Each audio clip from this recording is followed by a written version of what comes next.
아동 성폭행 혐의로 징역 12년을 복역한 조두순이 내일 출소하면서 곳곳에선 불안의 목소리가 증폭되고 있습니다. 이호영 변호사의 뉴스와법에서 관련 대책과 실효성에 대한 얘기 해보도록 하겠습니다. 이 변호사님 어서 오십시오. 네, 안녕하세요. 네.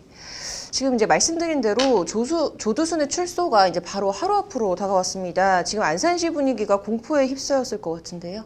네, 안산시는 지금 사실 그 정상적인 상태가 아닌 것 같아요. 일단 조두순의 출소를 앞두고 조두순의 그 거주지, 네. 거주지에 대해서 보면은 뭐 방범 초소를 설치하고, 그다음에 CCTV 설치하고, 그다음에 경찰 병력을 뭐 추가했었는데 문제는 조두순이 지금 이사 간다는 거 아니겠습니까? 네. 그래서 조두순의 그 아내가 지금 이사를 간다라고 해서 안산시에서는 지금 그 조두순이 이사 갈 것으로 예정되어 있는 그곳에 대해서 다시 한번 지금 그런 방범 태세를 강화하겠다.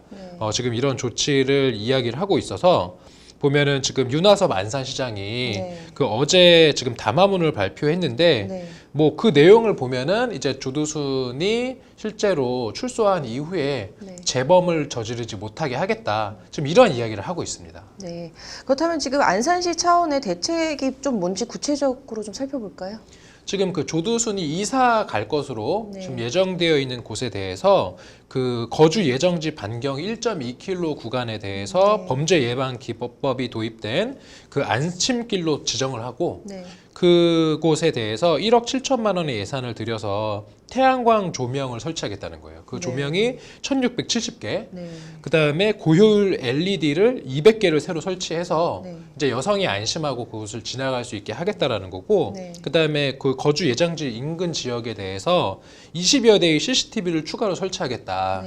이런 이야기도 했고, 그다음에 통합관제센터에서는 그 거주지를 포함해서 그 근처 관내에 그 3,869대의 CCTV를 전담 인력 36명이 365일 24시간 모니터링을 하겠다. 이런 지금 그런 대비책을 밝힌 상태입니다. 네. 일단 지금 조두순은 이제 출소와 동시에 일명 지금 조두순법 적용을 받게 되지 않습니까? 이거 내용이 어떻게 되죠? 그 뭐냐면 그 이제 조두순은 전자발찌 부착 명령을 받았기 때문에 이제 출소하고 나서 그 전자발찌를 부착하고 살아야 되는데 이 전자발찌 부착자에 대해서 그냥 부착만 하면 되는 게 아니라 실제로 전자발찌를 부착한 이후에도 범죄를 저지를 수 있거든요. 그래서 전자발찌 부착자를 1대1로 감시하게 하는 그러한 전담 보호 관찰관제 일명 그 조두순법이 적용이 되는 거고, 이게 지금 이제 지난해 4월부터 적용이 되고 있어요. 그래서 조두순은 이 법에 적용을 받아서 1대1 보호관찰 대상으로 가장 높은 수준의 보호관찰을 24시간 받게 된다.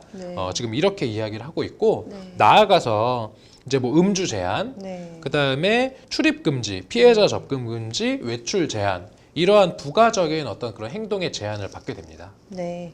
그래서 이것과 또 다르게 지난 9일에는 지금 이른바 조두순 감시법도 통과가 되면서 지금 안산 시민들을 위해서 국회도 지금 나선 모양새인 것 같네요. 지금 국회에서는 조두순 감시법을 통과시켰어요. 그래서 그 지난 9일에 최근이죠. 국회 본회의에서 조두순 감시법, 그게 뭐냐면 정확한 그 법률안 이름은 전자장치 부착 등에 관한 법률 일부 개정안이 통과가 됐는데, 그 내용은 보면 만 19세 미만 아동 청소년에 대한 성범죄자, 이들은 재범률이 대단히 높은데 이들에 대해서 전자장치 부착 명령을 받은 사람이 야간이나 그다음에 통학 시간 등 특정 시간대에 외출을 제한하도록 했어요.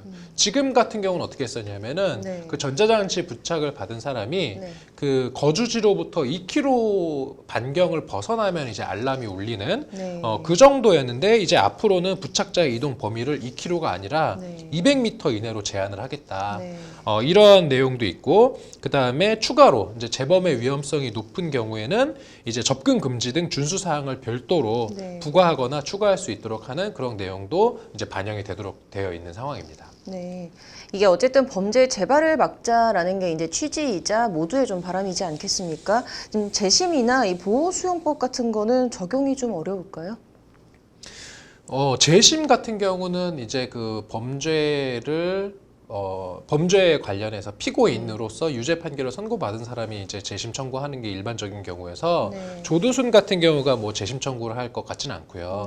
남은 것은 이제 뭐 보호수용법, 이런 것들이 있는데 지금 사실은 그 청와대 국민청원으로 나왔던 거는 이런 조두순과 같은 특정 그 아동 청소년 범죄자에 대해서는 이제 출소를 못하게 해달라. 이러한 이제 청원이 나왔었는데 그런 것처럼 이미 그 형사처벌이 확정되어서 그러한 처벌에 대한 형 집행을 선고받고 완료된 사람에 대해서 형 집행이 이미 종료된 경우에 대해서 다시 뭐 처벌을 하거나 형량을 증가하는 거는 우리 헌법과 그다음에 형사소송법상 일사부재리 원칙에 위반돼서 어려운 건데 다만 제 개인적으로는 그런 형 집행과 무관하게 형 집행을 종료하고 나서 이제 출소한 사람에 대해서 보호 관리를 하고 또는 이들의 어떤 거주지를 제한해서 일반 국민들과는 별도의 거주지에서 거주하게 하는 어떤 그런 법률은 지금이라도 통과된다라고 하면은 적용이 가능하지 않을까 싶습니다. 네. 지금 뭐 안산시를 비롯해서 뭐 경찰 그리고 법무부 등 이제 각 기관마다 좀 일련의 대안들이 쏟아지고 있는데요. 이거 개인적으로 좀 어떻게 보시나요? 일단은 첫 번째로 지금 안산시에서 그 담화문을 통해서 그 조두순의 거주 예정지에 대해서 예산을 투입을 해서 어떤 그 시민들의 안전에 대한 불안을 좀 불식시키겠다라고 하는 건 제가 봤을 때는 뭐 필요 불가결한 조치라고 보이는데 이제 그럼에도 불구하고 안타까운 것은 안산시에서 이렇게 인력을 투입을 해서 조두순의 재범을 막겠다라는 거잖아요. 근데 이거는 문제가 조두순에 대해서 인력을 막 투입을 하면 다른 성범죄자에 대한 인력이 상대적으로 소홀해질 수 있는 거예요.